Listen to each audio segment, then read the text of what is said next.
TV, isn't it a great thing? Since the 1920s, families have gathered around the television, and now we often will watch it with friends, family, and or by yourself, just as a source of entertainment. Technology has came along and has made everything easier and more accessible, but at what cost?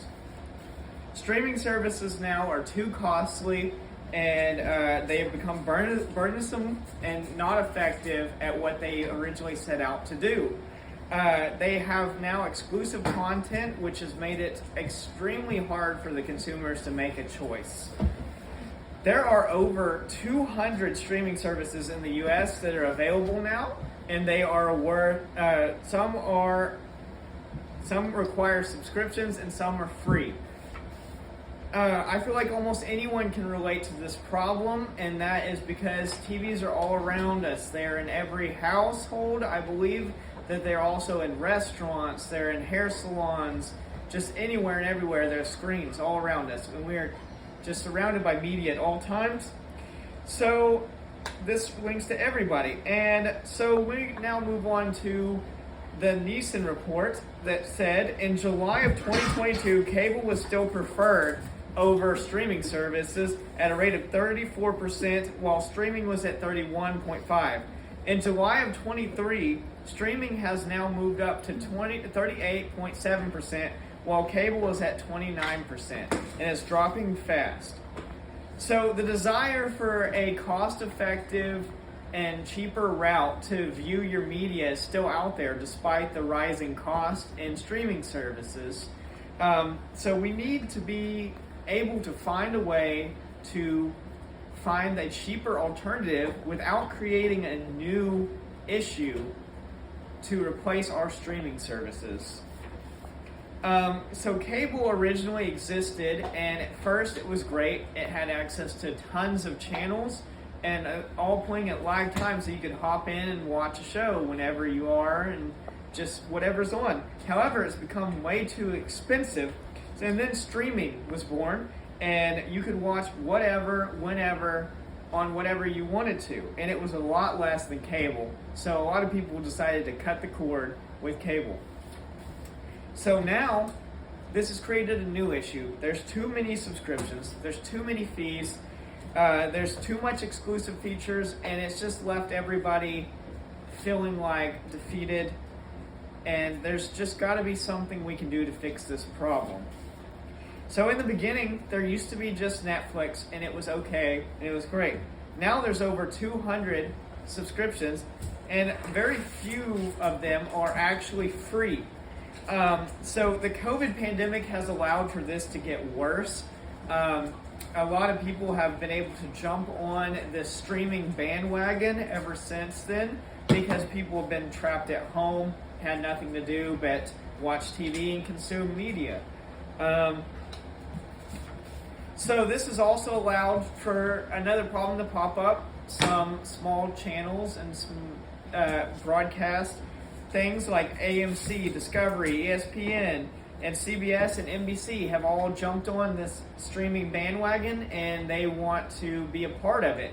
So they have started their own specific streaming services now, and they have taken all of their content that was on other things like Hulu and Disney Plus and Amazon, and they have moved it to their own premium subscriptions. And as the economy declines, everything is inflating, and these companies have just said, we can raise our rates to match the inflation, and they have not gone back down since, and there's no end in sight of their inflation to these. So the Doretti research article shows that this is more of a problem because we have so many of them. And they have said consumers who subscribe to a subscription now have 5 subscriptions, whereas they used to have 3 before the pandemic.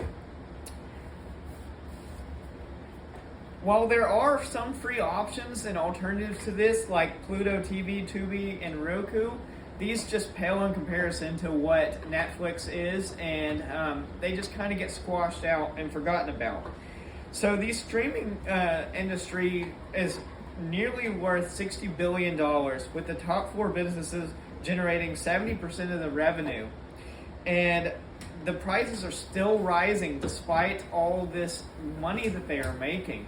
And that's just crazy that their greed, they want more out of us. So they keep spiking the prices on us. So the consumer report shows us that the average subscription to one of these subscription guides is $9 a month, which might not sound like much, but there are other things that come along with it.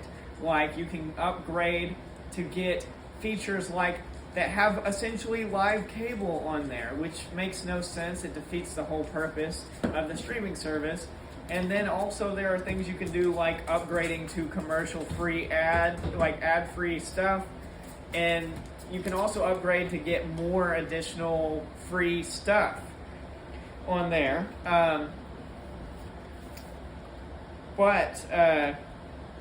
Who would want to watch a movie on these streaming services with commercials? So people often will upgrade.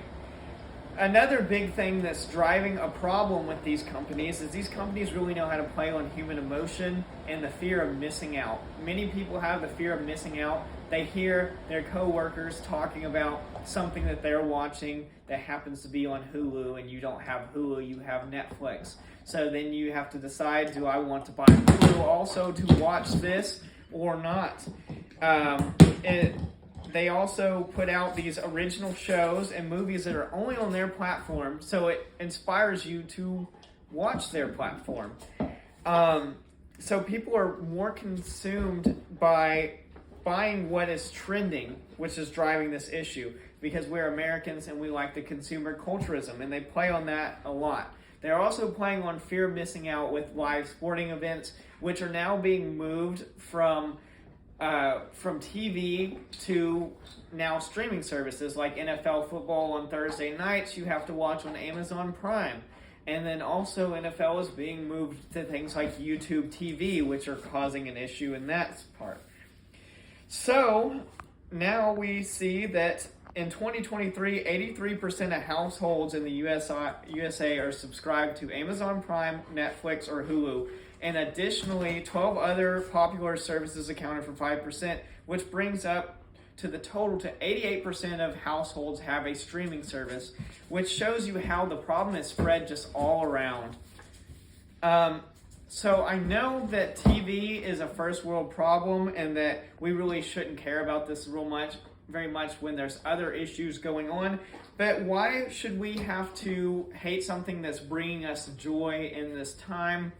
And why should we be gouged out for our entertainment, especially when the